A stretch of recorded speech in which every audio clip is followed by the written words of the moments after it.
was that? Come on, pressure! Ruby, pressure!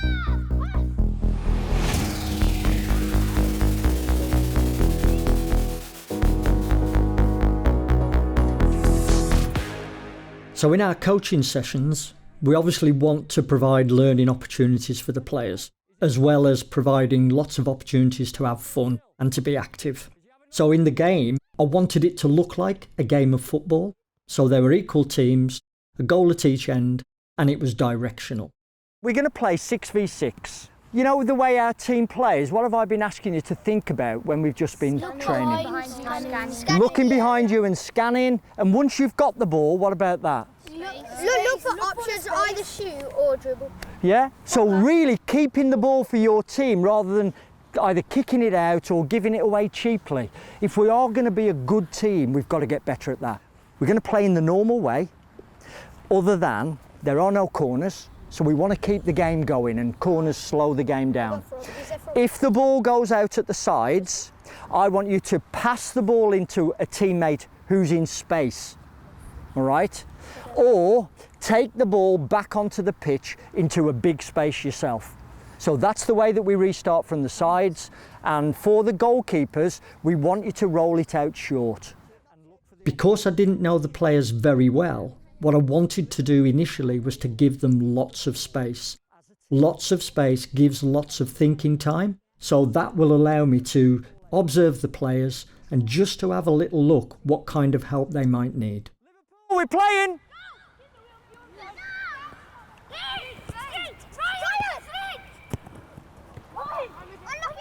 Once the game starts, it's important for the coach to just observe critically. So that gives you a picture of which players are scanning naturally, which players might need some help, and in thinking about it, I can actually work out what kind of help and what that will look like. What was that? Come on, pressure! Ruby, pressure! Pass! Right! Unlucky! Get the ball! Nobody's had a look. We've had two really good examples.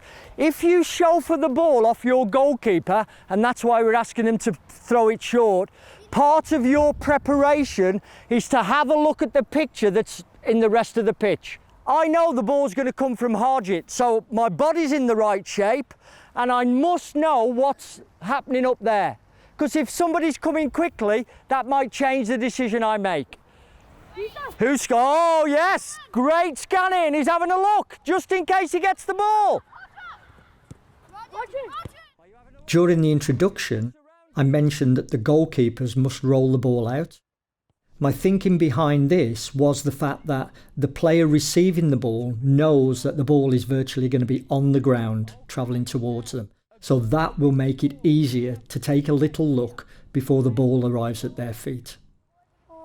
2 yellows, 2 reds. Yep. In order for the goal to stand, you're going to play 3v3 against these. If you've still got the ball at the end of the time, your goal stands. But if you lose the ball, it's still 0-0. You two are trying to keep that ball. Harjit, you're going to join the yellows. You're going to join the reds. What happens if we dispossess? If you get it, then the goal doesn't stand if you've got the ball at the end of the time. Some sessions might be information heavy. If they are, we have to be aware of the needs of the players. And so in this game, I've broken it up with some high energy, small number practices, just so it's almost a gift for the players to re-energise them for the next little bit of information heavy coaching. Goalie. Yes, great play. Oh. Keep it. During the activity, I'm still observing the players. So in a different activity, do some of the players or all of the players take that little bit of learning about scanning, about taking a picture? Have they taken it into this activity? So although I might not be reminding them at this moment, I'm still observing the players as to, are we getting any changes in behaviour? Red's got it! If it was a pull, we've got to give it the yellow. So it's still 0-0. Just keep checking. What's the pick? Good boy. It's just going to help you find out what that picture is. Play on, the ball's still in play. Well done, Shinda. What a great goal this is. The game's going to change. If you receive a pass, but you haven't had a little look at the rest of the pitch, you lose a goal. If you have a little look, no problem. But if you don't look, your team loses a goal. The game carries on, but you lose a goal. So, if you've got the ball and I'm here, and you pass the ball to me, I should have a little look before I touch it. If I don't, it's 1-0 to the Reds. If I do, the game carries on. If you're receiving it off Harjit, have a look, receive the ball. If you're in midfield, have a little look before you receive it. If you're a defender running back towards your own goal, have a little look. Yeah? So all over the pitch, we need to do it. Ready? Let's play. On reflection, there's a couple of ways that we can work with the players.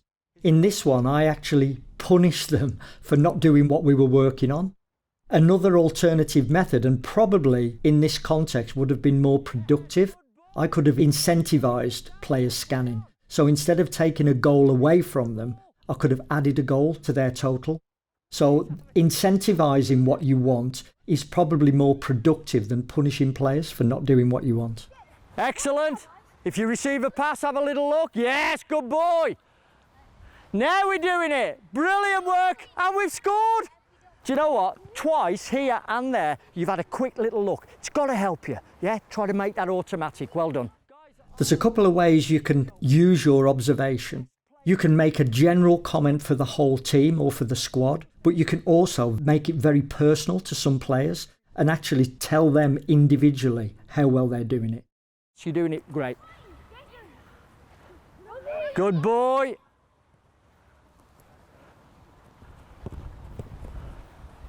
Oh.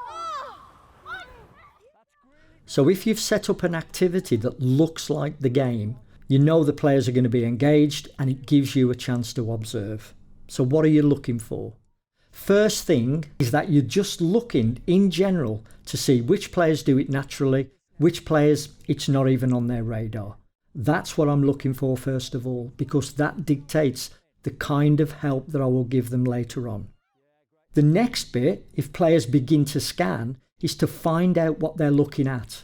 Are they identifying spaces where their opponents are or where their teammates are? Step 3 would be to say, so how are you going to use that information to inform your next decisions? The things I've just described in those 3 steps could take years. So try to assess where your players are at and really try to individualise the kind of help and support that you're giving each player. As coaches, we've got to try to help you become the best footballers that you can be. But you will gain a real confidence when you're playing football if you just know more of what's happening around you. One really good way of doing that is what you were doing particularly well, but it was spreading through the team. And once it spreads, I've got a team of players who know where all the opponents are, where all their teammates are for a pass, how close people are towards me. Yeah, we know all that information just because we've got very, very good at going, looking.